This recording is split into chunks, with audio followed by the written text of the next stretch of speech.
जबकि सच्चाई इसके विपरीत विपरीत है, बिल्कुल उलट है। क्योंकि भाजपा से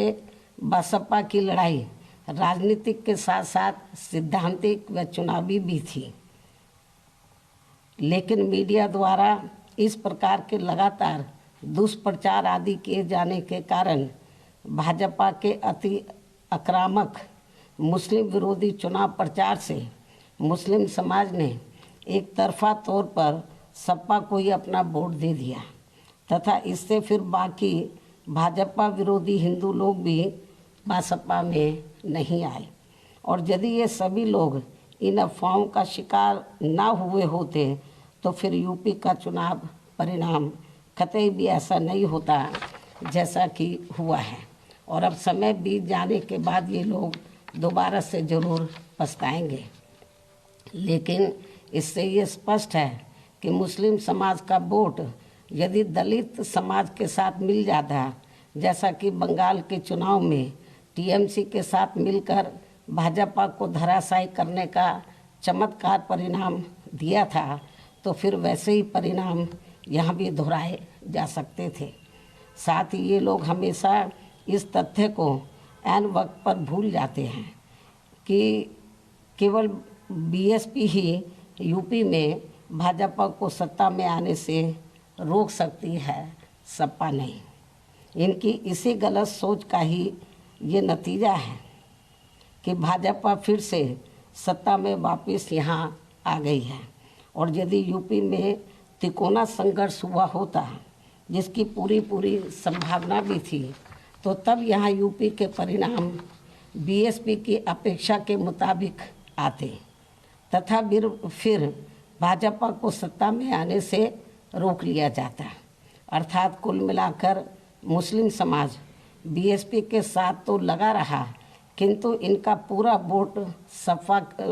वोट समाजवादी पार्टी की तरफ शिफ्ट कर गया।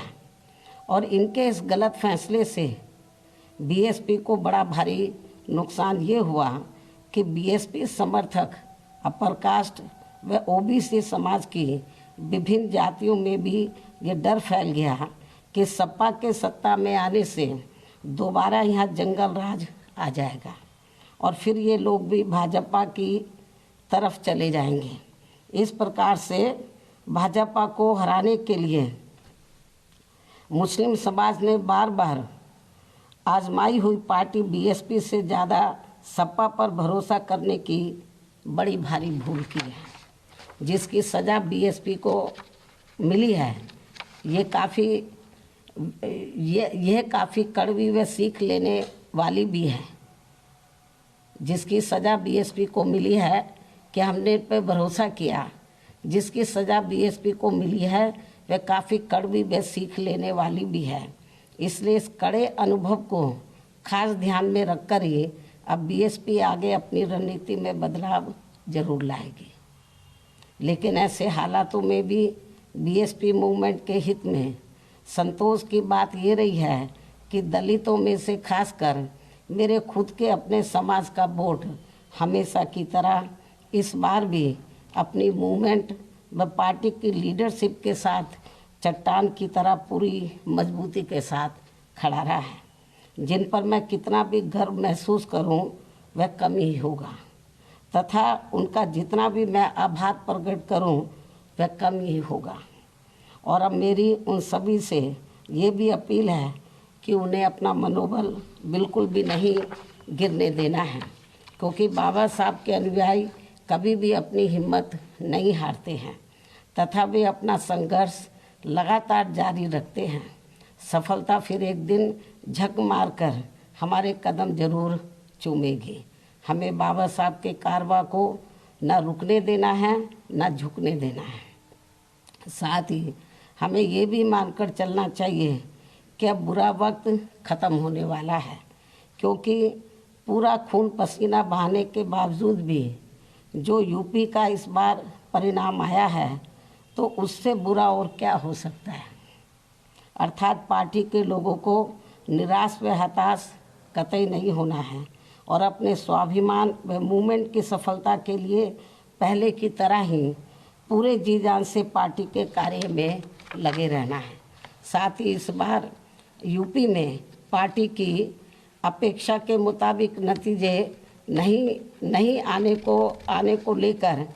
फिर से मैं उन्हें ये कहना चाहती हूँ, इस बार चुनाव में मुसलमानों का वोट एक तरफा सपा की ओर जाते देखकर दलित वर्ग में से मेरे खुद के समाज को छोड़कर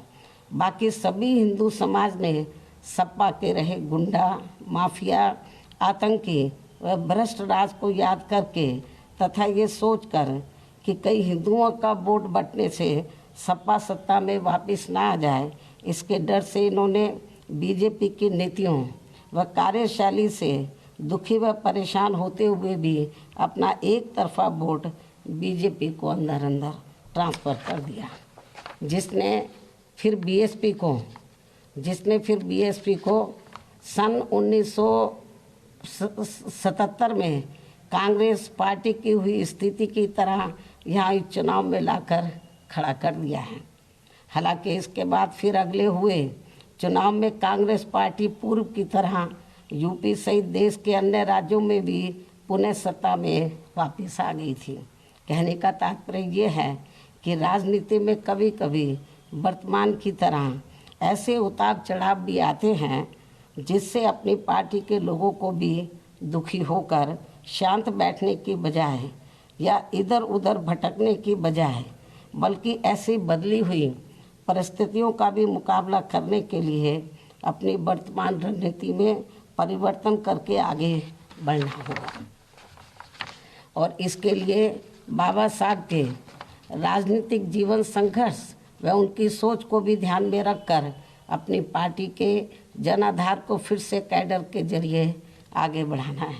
साथ ही इस मामले में हमें ये भी याद रखकर आगे बढ़ना है कि कांग्रेस ने बाबा साहब को अपने रास्ते का रोड़ा मानकर इनको सीधे चुनाव में कामयाब नहीं होने दिया था,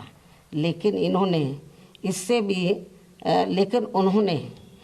भी अपनी हिम्मत नहीं हारी थी और फिर यहाँ जातिवादी व्यवस्था के शिकार हुए लोगों को एकजुट व संगठित होकर उन्हें राजनीति में आगे आने की भी सलाह दी थी, ताकि फिर वे सत्ता के जरिए अपना खुद का विकास व उत्थान आदि कर सकें, जैसा कि हमने यूपी में 4 बार करके दिखाया भी है। साथ ही उन्होंने उस समय कांग्रेस जैसी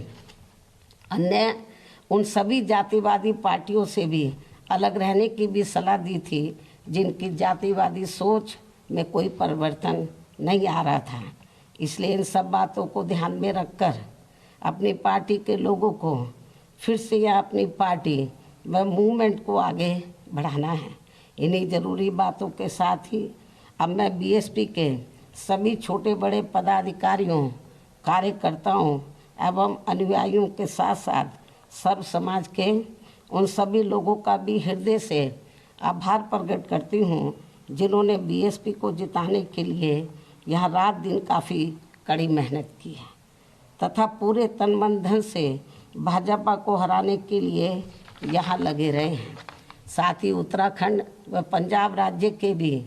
पार्टी के अपने सभी छोटे बड़े पदाधिकारियों, कार्यकर्ताओं एवं अनुयायियों का भी मैं पूरे तहे दिल से आभार प्रकट करती हूँ जिन्होंने वहाँ पार्टी को कामयाब बनाने के लिए अपनी पूरी कोशिश की है।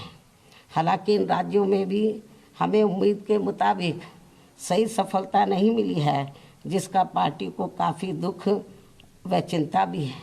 वहाँ भी हम लोग वर्तमान जो राजनीतिक हालात चल रहे हैं तो उसको ध्यान में रखकर हम लोग आगे की रणनीति बनाकर अपनी पार्टी और मूवमेंट को आगे बढ़ाएंगे।